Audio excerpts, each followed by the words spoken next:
记载在圣经新约马太福音第25章第1到12节。和合本圣经在第36页，其他版本请看荧幕。新约圣经马太福音第25章第1到12节。那时，天国好比10个童女拿着灯出去迎接新郎，其中有5个是愚拙的，5个是聪明的。愚拙的拿着灯，却不预备油；聪明的拿着灯，又预备油在器皿里。新郎迟延的时候，他们都打盹睡着了。半夜有人喊着说：“新郎来了，你们出来迎接他。”那些童女就都起来收拾灯。愚拙的对聪明的说：“请分点油给我们，因为我们的灯要灭了。”聪明的回答说：“恐怕不够你我用的，不如你们自己到卖油的那里去买吧。”他们去买的时候，新郎到了，那预备好了的同他进去坐席，门就关了。其余的童女随后也来了，说：“主啊，主啊，给我们开门。”他却回答说：“我实在告诉你们，我不认识你们。”以上，请陈世林长老来讲道。讲道的题目是《教会复兴7件事：柴米油盐酱醋茶》的第3讲油。教会复兴7件事的第3讲油。各位兄弟平安，很高兴和大家一起做礼拜。愿上帝的祝福在你们的当中。这时候，请举起你们圣洁的手、祝的手，跟前后左右的弟兄姐妹说：“你要凡事兴盛，身体健壮，灵魂兴盛。”一起来，你要凡事兴盛，身体健壮，灵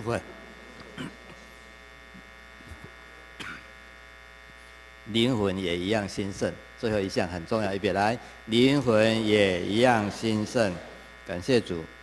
我们请 PPT 把经文放一下。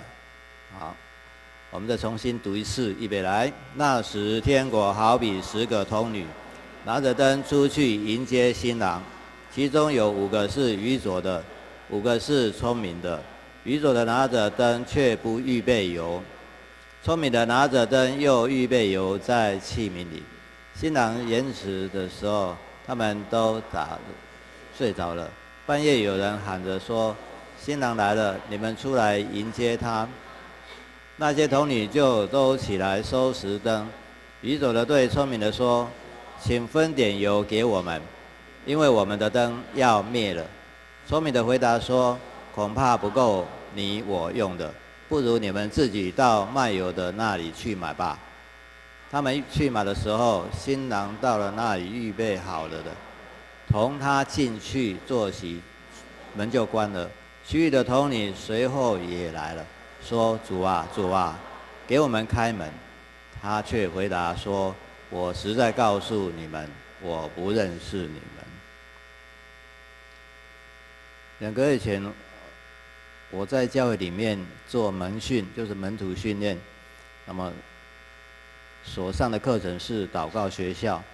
那祷告学校当然要教导大家祷告啊，因为教会里面有3件事情必须要经常教育。第一个就是话语的教育，就是讲圣经、讲解圣经，要正确的讲解圣经。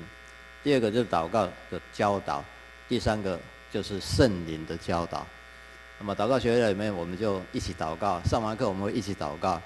祷告之后呢，有一位姐妹呢，她就认为她被圣灵感动，要去探访某一位比较久没有来的姐妹。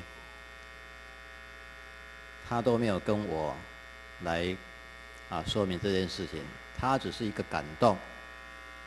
这个感动就出了问题了，因为她不晓得这位姐妹那时候正在发病，也就是她有恐惧症。她去的时候呢，这个姐妹非常的恐惧，然后就开始在教会的网络呢放了一些东西，觉得还不够，自己又跑到教会来。刚好我在了，我就请这位姐妹跟她讲话。各位弟兄姐妹，在圣灵里祷告，不是靠着感动，感动会有危险。当你有感动的时候，你不要以为那个都是在圣灵里祷告，那个感动可能是你自己的。在教会当中，在我的教会当中，所有的小组里面的弟兄姐妹，平时要做的就是这些事情，你要去好好的关怀全组的弟兄姐妹，而不是在祷告的时候被感动再去做这些事情。什么是圣灵的？在圣灵里祷告，在圣灵里祷告是非常祥和、欣喜、平安的事情。在圣灵里祷告，第一个得到好处的是你自己，你会被医治，你会被更新，你会开始了解上帝的旨意，但是不一定有行动。当有姐妹告诉我说她怎么样的时候，我说请注意，是不是来自圣灵？请你注意，圣灵是很微妙的神，他今天在教导我们，不是凭着一时的感动，不是的，而是你要经常跟他交往。那么有关教会复兴7件事，柴米油盐酱醋茶，才是在告诉我们要每天建立家庭祭坛，米是在告诉我们每天要读神的灵粮，就是圣经。那么油是什么呢？圣经有关油的经文很多，本质上是橄榄油。橄榄油的用途也很多，可食用、可点灯、可医治、可献祭、可圣化。在圣经里面象征油的9种物品里面，象征圣灵的9种物品里面，油是经常被提到的一项，是最被常用使用。新约里面讲到圣灵的恩膏、膏抹、浇灌的时候，都会让我们直接想到油，也就是说会使用油。那么我们可以说，教会复兴7件事，柴米油盐酱醋茶的第3件油，就是在讲圣灵的恩膏。刚才所读的圣经也是讲到10位拿着灯准备迎接新郎的童女，这是一个末日的一个情况。耶稣要来的时候就是这样子的情况。那么一半一半的，5个聪明的，5个愚拙的。被称为聪明的是因为他们有预备油，被称为愚拙的，他们是没有预备油。那么什么是灯油？很多的讲道里面都没有解释到灯油，它只是讲一种状况。可是灯油是什么呢？我们今天一定要弄清楚。大家都打瞌睡，都在打盹，为什么？因为人的肉体是软弱的。等候的时候，没带油的，被耶稣定为愚蠢的这个童女，一样打盹；有带油的，一样打盹，因为肉体却是软弱的。所以耶稣告诉我们的说：“你们心灵固然愿意，肉体却软弱的，就是这个原因。”那么，油是表示圣灵的同在。我们在等待耶稣再来的时候，我们是否经常邀请圣灵在我们的心里，在我们的身边？5个聪明的童女，她们就是经常有做这个动作，每天跟圣灵交通。另外5个愚拙的呢，他们不是的，他们是没有确实的做好基督徒，没有确实的做好基督徒，最后却无法进入新郎的宴席，被弃绝了。由此看来，教会复兴或个人复兴，或者是讲圣灵，是极为重要的。各位弟兄姐妹，请你回想一下，请你自己审视一下，你准备好油了吗？你随时有带油吗？我们要来看圣灵有哪些的膏抹。第一个，油源充沛，灯火长明。利未记24章1节到第4节有这样记载，一起来念来。耶和华晓谕摩西说，要吩咐以色列人，把那未点捣成的青橄榄油拿来给你，使灯常常点着。还没有完。在会幕中法柜的幔子外，亚伦从晚上到早晨必在耶和华面前经理这灯，这要做你们世世代代永远的定例。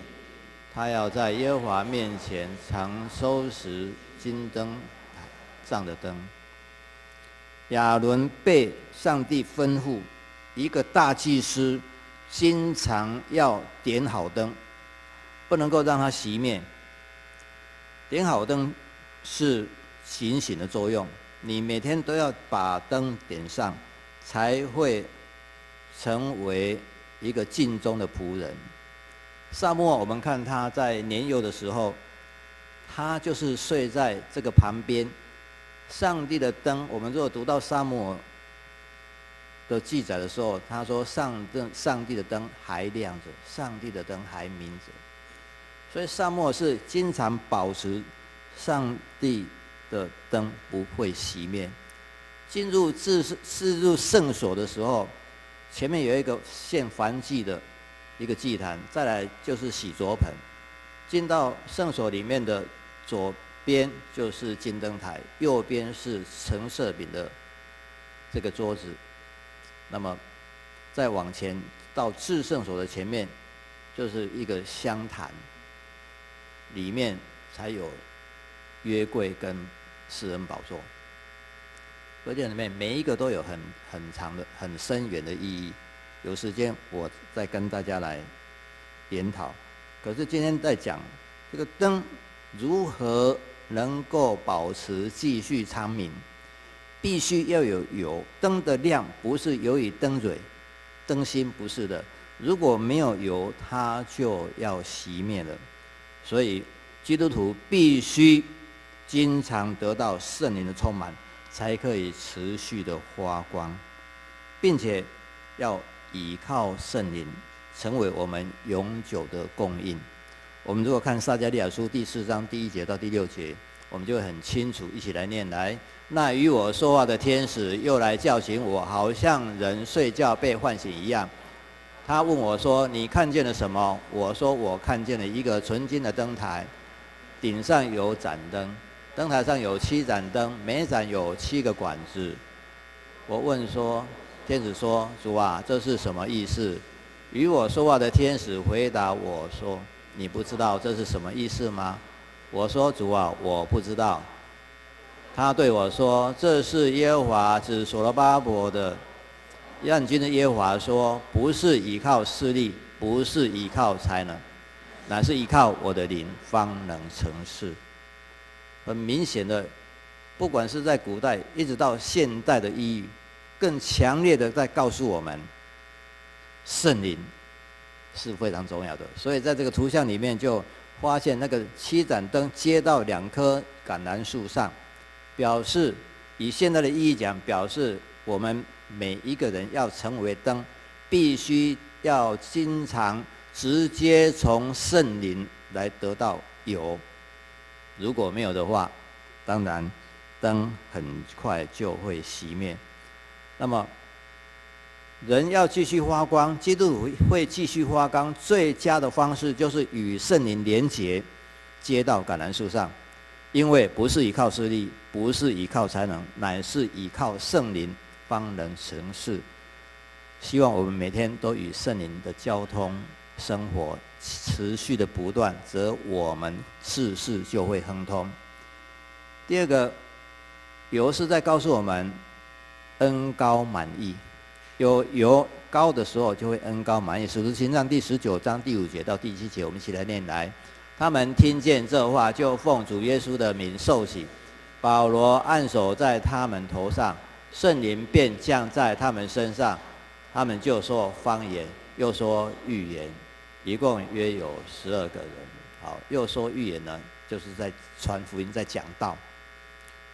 圣灵在人受洗的时候，应该就有圣灵的同在，或者是高摩。可是长老教会比较不注重这个事情，后来就没有再追求，这是一个很大的缺点。我们看到受到约翰的洗，就是悔改的洗的这12位的信徒，他们遇到保罗的时候，保罗发现他们并没有受圣灵的洗，就按手在他们头上。按手在他们手上有几个特征会发生：第一个就是说方言，第二个传福音，第三个有喜乐活泼的服事。我们从使徒行传第2章、第4章、第8章、第10章到19章，都告诉我们这些事情，没有一次例外。所以各位弟兄姐妹，你有没有被圣灵充满？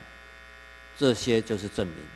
说方言、说预言，就是能够很热心的讲道；另外一个就是有活泼喜乐的服事，这是圣灵充满的这个现象。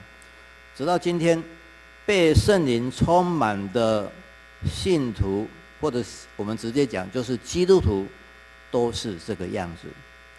香港有一位陈信的先生，他到英国去读法律系。那么他在英国的街上呢，有一天，碰见一个非常漂亮的小姐，可能是真的很漂亮，因为这位陈先生他的家族在香港是望族，非常有钱。那么他看到这位小姐之后，真的跟着她走，他爱慕这个小姐，就想追求这个小姐。可是那个小姐竟然走进一个教会啊，他就硬着头皮啊。他的祖宗8代都不是信耶稣的，没有人信耶稣，那硬着头皮就走进教会，就坐在这个小姐的旁边呢做礼拜。做完礼拜呢，小姐不是回家哦，那个小姐去参加小组。他们这个小组是女青年小组，这位陈信的弟兄呢，他也去参加小组。那么人家全部都是女性的，他也坐在旁边了。这样子非常认真，继续不断的追求，不到2年，这一位姐妹终于答应嫁给他。当他们结婚之后呢，他们2个同时受洗，因为那个姐妹还是慕道友同时受洗，然后被圣灵充满，被圣灵充满，非常的喜乐。他们回到香港的时候，就是学业已经完成了，这个陈弟兄就开业为律师，因为他们祖先都是律师的，好几代都是律师。那么那个时候刚好是世界杯足球赛，因为家里很有钱又想传耶稣，就有一股的热忱要传讲耶稣，这是被圣灵充满的一个现象。就把家里面呢全部所有的家具全部清光，摆上椅子，然后一个大荧幕放在前面，直接从这个网络直播这个世界杯足球赛。哇，好多的人就进到他们的家里来看这个足球赛。那么中场休息的时间，我已经不记得，至少有半个小时。这一对弟兄姐妹他们就开始传福音，哇，一直传福音，每天晚上20个人，至少有20个人信耶稣，最多有80几个人信耶稣。世界杯的那一个月里面，引领了多少人来信耶稣？这样子，把整个他们的教会的人数就越来越多。不只是这个样子，这位姐妹呢，这个漂亮的太太呢，她有传福音的恩赐。她虽然不太会讲国语，因为她是在英国长大的，可是她还是会讲一些国语的，一点国语的，所以她就对人传福音。那么有时候呢，甚至把这个马可福音呢跟人家讲变成荷马福音了因为可那个河字跟河的那个3点水有一点类似，他就看不懂，他说啊是河马福音不是啊哈，他有传福音的热忱，所以他经常看着人就传福音。有一次搭计程车的时候，坐上去就传福音，哇，这个计程车司机就很感动啊。可是到了目的地之后呢，这位太太才发现说，这位姐妹发现说，钱包忘记带啊。他说：“哎呀，很抱歉啊，我先生在开这个律师事务所，在什么地方？你去跟他拿钱啊。哦，家里太有钱了嘛。哦，竟然忘记带钱包。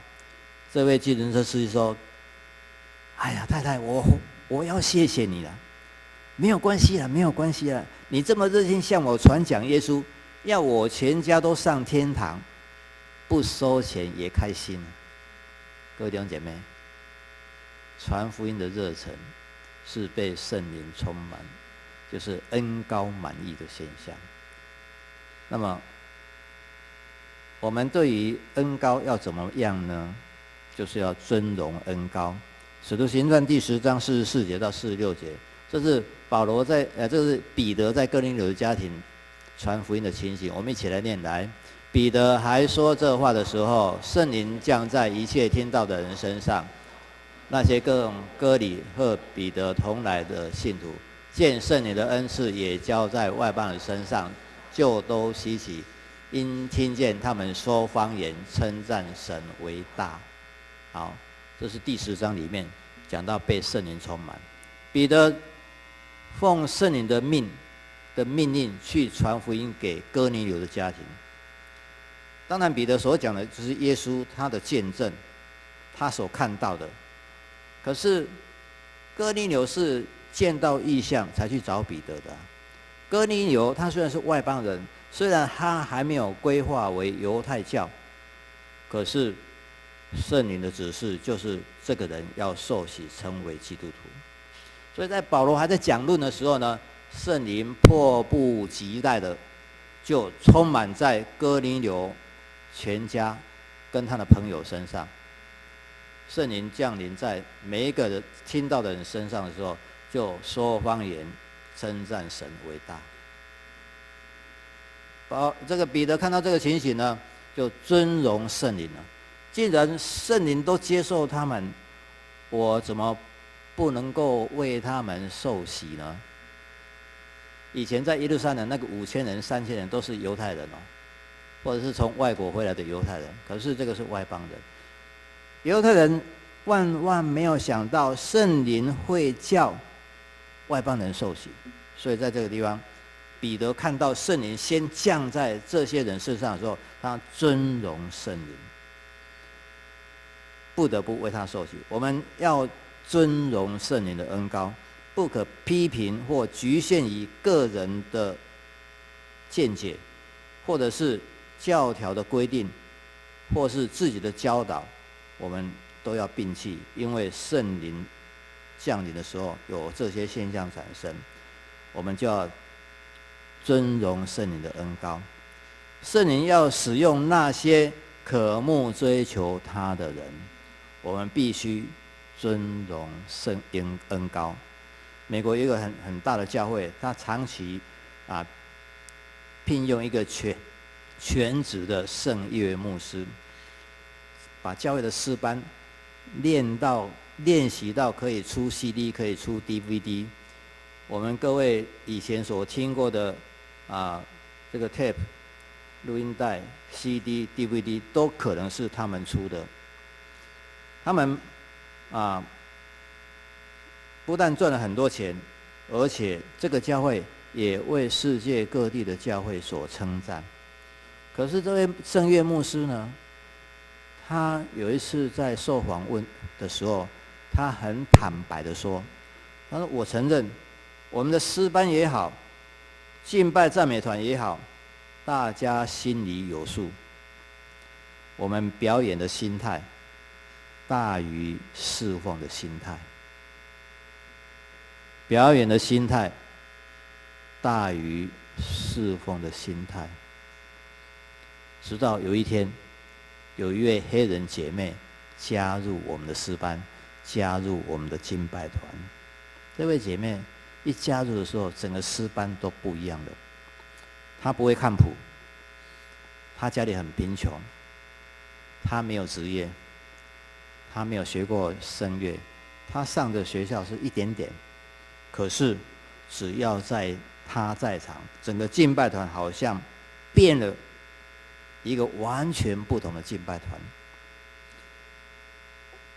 所有神的恩膏就会降在这个姐妹身上，甚影响到整个敬拜团。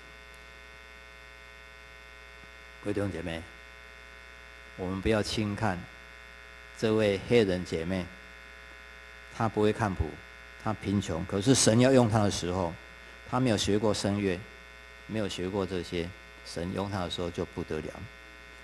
这个牧师尊荣恩膏啊，这位牧师把他一部分的薪水就给这位姊妹来用，并且呢，请他负责一部分的事情，一部分的圣乐的事情。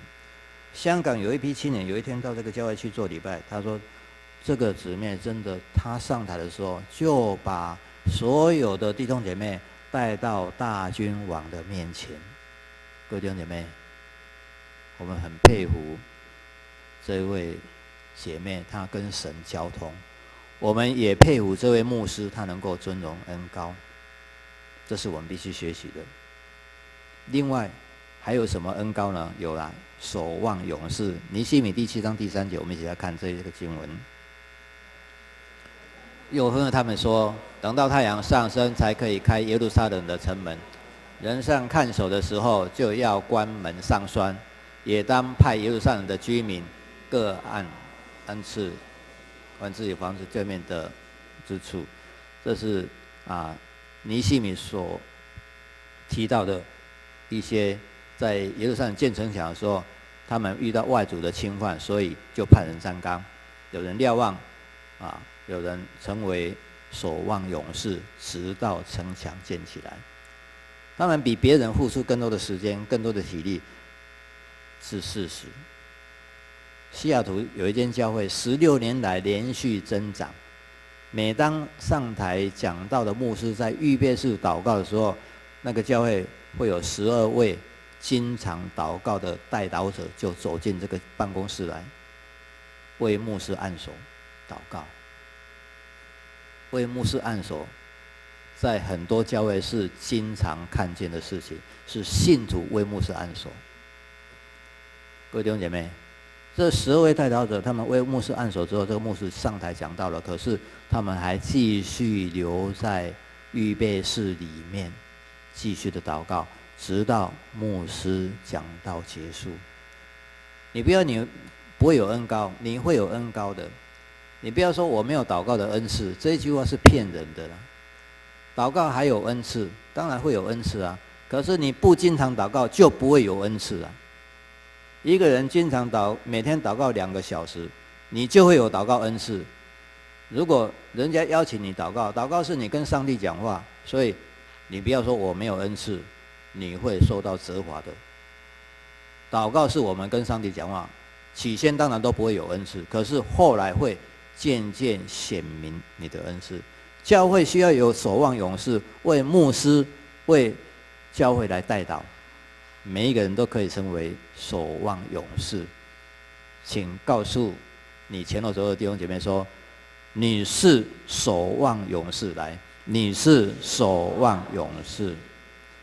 另外，我们还要渴慕恩膏。以赛亚书44章第3节，我们一起来念：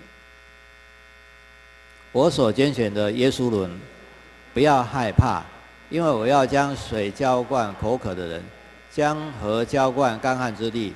我要将我的灵浇灌你的后裔，将我的湖浇灌你的子孙。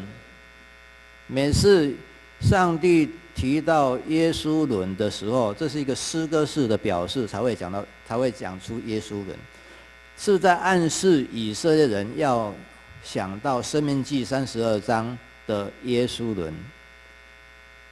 虽然他们一直都是叛逆的，但是上帝要透过这个名称使他们想起神要赐给他们的约以及更新的时刻。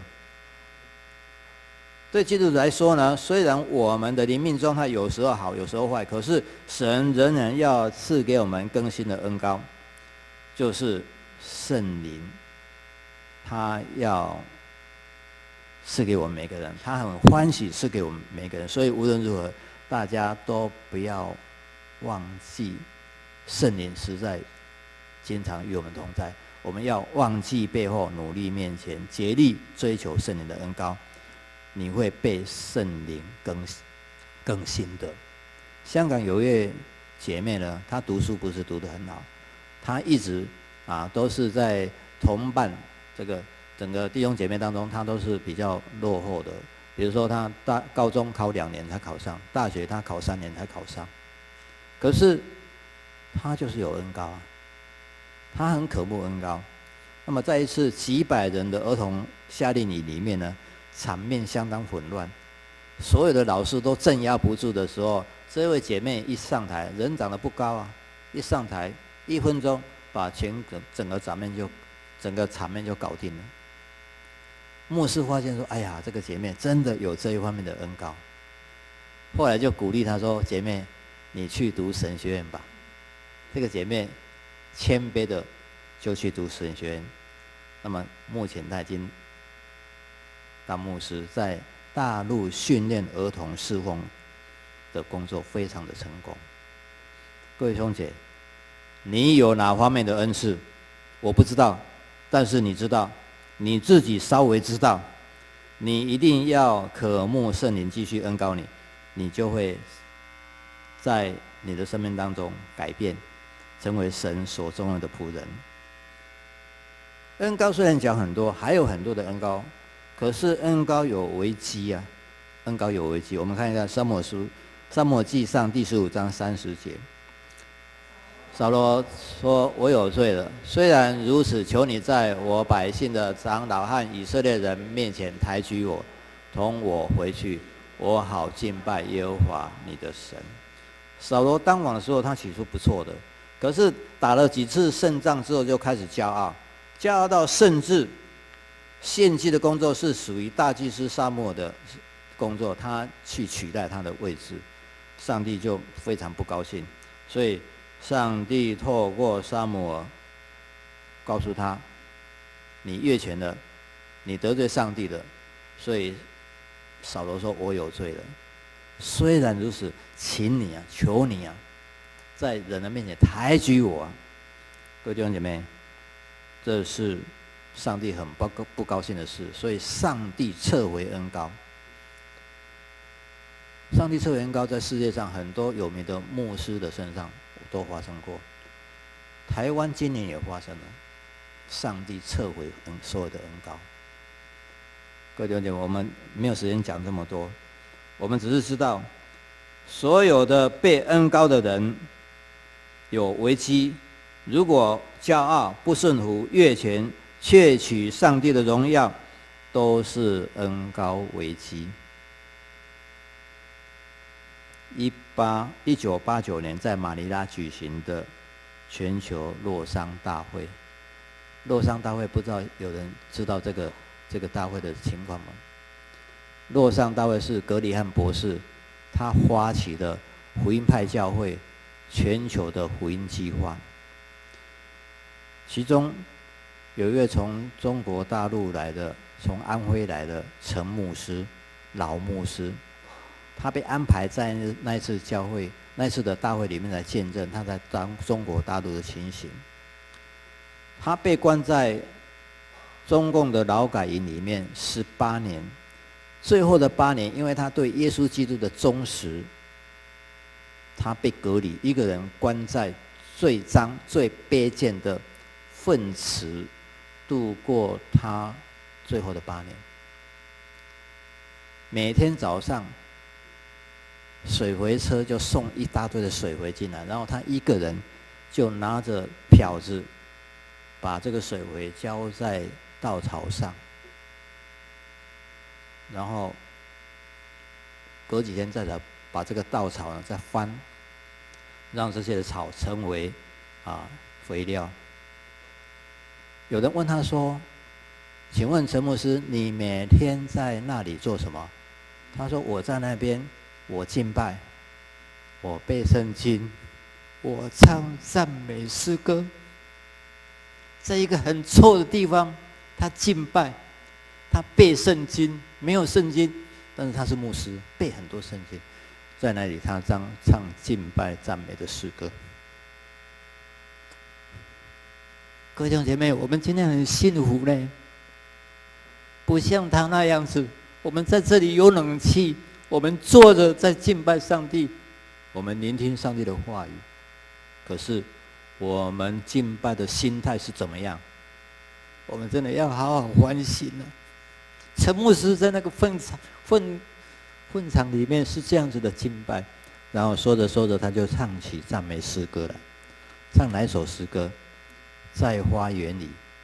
那么臭的地方，他说在花园里。花园里这首歌呢，其中我念副歌的一段。副歌说：他与我就是耶稣啊，他与我同行，又与我共话，就是讲话，对我说：我单属于他。与主在花园中，心灵真快乐，前无人曾经历神。这是陈牧师的见证，他在那边跟耶稣讲话。那么臭的地方，你一定怀疑耶稣在那里吗？我不做更进一步的评论。可是整个洛桑大会里面，人潮就开始跟着他唱起歌来了，圣灵的恩膏就在全场里面运行，一次再一次。这个时候呢，鼓手也上台了，乐团也上台了，敬拜团也都上台了，随着圣灵的带领，歌颂神，让全场充满圣灵的恩膏。这个时候呢，陈牧师悄悄的拉着带着他来的香港的同工，也是一个王牧师，就下台了。王牧师说：陈牧师，这是一个圣灵恩膏荣耀的时刻，为什么不留下来享受恩膏的时刻呢？你知道陈牧师说什么话？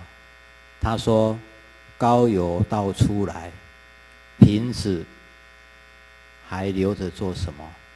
膏油已经倒出来，瓶子还留着做什么？他不窃取上帝的荣耀。这使我想起我们很多教会的敬拜团，很多教会的诗班，有时候会说：哎，今天我们唱得不错哈，哎，今天我们唱得真的很好哈。各位弟兄姐妹，千万不要窃取上帝的荣耀。有很多的牧者在台上讲道也是一样的。今天我讲得不错哈，回去跟太太讲，或者有信徒说：哎，牧师你今天讲得不错哦，千万不要窃取上帝的荣耀，一切荣耀都是归于上帝。膏油倒出来是要荣耀神，瓶子若想沾光，迟早会出问题，就像扫罗一样，可能会导致身败名裂。最后，我要用诗篇23篇第5节来告诉我们这个大卫的心情。一起来念来：在我敌人面前，你为我摆设宴席，你用油膏了我的头，使我福杯满溢。大卫撒母耳去挑第2位王的时候，你看7个哥哥从撒母耳前面过去的，每一个人都是英俊潇洒。可是上帝说：王不在这里面，我拣选的不在这里面。大卫好像什么？让啊对迄粒柑嘛村的啦楼底层啦撒母耳选不要了，可是上帝要，上帝就是他，所以他被拣选之后，从那一天开始，撒母耳记上16章13节说怎么样？从那日起，圣灵天天充满在他身上。各位弟兄姐妹，所以他最后感恩的说是这段话。韩国有一位姓姜的学生，他读高中的时候，把所有的学校都读完了，到最后是一直落到韩国最差的一个学校去，顽皮捣蛋，所有的校长、训导主任、老师对他都没有办法。很多的老师，7、8个老师说，如果这位江同学会改变的话，天会下红雨。其中他有5个教他的老师就说，他会改变的话，我会去追究他的原因。他捣蛋到什么程度？那韩国的学校的厕所，并不像台湾这么完善啊。那个他们的粪坑是在外面的，所以当女孩子去上厕所的时候，他们就拿那个大石头啊，就丢在粪坑里面，让里面的女孩子的衣裙就喷的都是那些脏东西，哇哇哇叫，他们就觉得很高兴。虽然老师打了好几次，他们还是这样子做。有一天呢，这个新疆的这位同学，他已经读5年都还没有毕业啊，他就去到那个这个城市里面的教会去做礼拜。在做礼拜的时候，因为那个是一个圣灵充满的大会，在那里呢，他就边捣蛋。韩国的信徒很会讲阿门阿门，然后牧师讲一个什么就阿门，啊，他们就坐在最前排，他一个人带了6、7个人，他就说守门，就跟闹起来了。牧师没有办法讲下去啊，所以就很简单的说啊，我们今天就在这里结束，让我们继续来祷告，我们恳求圣灵充满。这个牧师是带有能力的牧师，他在祷告的时候，大家都在祷告，然后这几个同学不晓得要做什么，可是他们想溜，这个牧师很警觉哦，马上靠过去就按手在这位江同学的头上，一按被圣灵充满，从8点多一直讲方言，讲到晚上2点，边讲边哭啊。他的旁边那些同伴说：“我们老大今天怎么会掉眼泪？那个是铁汉呢，硬汉呢，眼泪从来不掉的，现在竟然掉眼泪。”他自己也很懊恼，说：“我为什么会掉眼泪？为什么这个牧师按手在我头上，我就一直讲个不停啊，讲不停，讲到半夜2点，然后牧师才叫他们说可以啦，要不要在这个教会里面睡觉？他们不要了，然后回去了。隔天早上他自己讲了，太阳还是太阳，可是鸟的声音已经不一样，风吹的声音已经不一样，落叶的样子也不一样。他到学校去呢，那一天呢，他就非常的沉默。他说：“我昨天晚上为什么会掉眼泪？”他就拿起扫把就在那边扫地。那个校长、训导主任、老师都说：“这个同学不知道病什么病哦。”结果他怎么样？他是变了。后来有5个老师真的跟他去教会啊，有3个信耶稣哦。后来他高中就这样子安全的毕业，去读神学院。现在韩国流氓牧师江永善牧师就是他了。我们不要小看这位牧师，他的教会有12000人到2万人在做礼拜。各位弟兄姐妹，就好像大卫在诗篇113篇第7节所告诉我们的，一起来念这一节经文好不好？113篇第7节，一起来。他从灰尘里抬举贫穷人，从粪堆中提拔穷乏人。各位弟兄姐妹，不要小看你自己，上帝可以提拔江永善牧师，上帝也一样会提拔你。当圣灵充满你的时候，你就会改变。当圣灵的膏油满了你的头的时候，你的福杯满溢，你一生就不一样。愿圣灵将膏油倒在你的身上，愿上帝祝福你的一生。我们一起来祷告。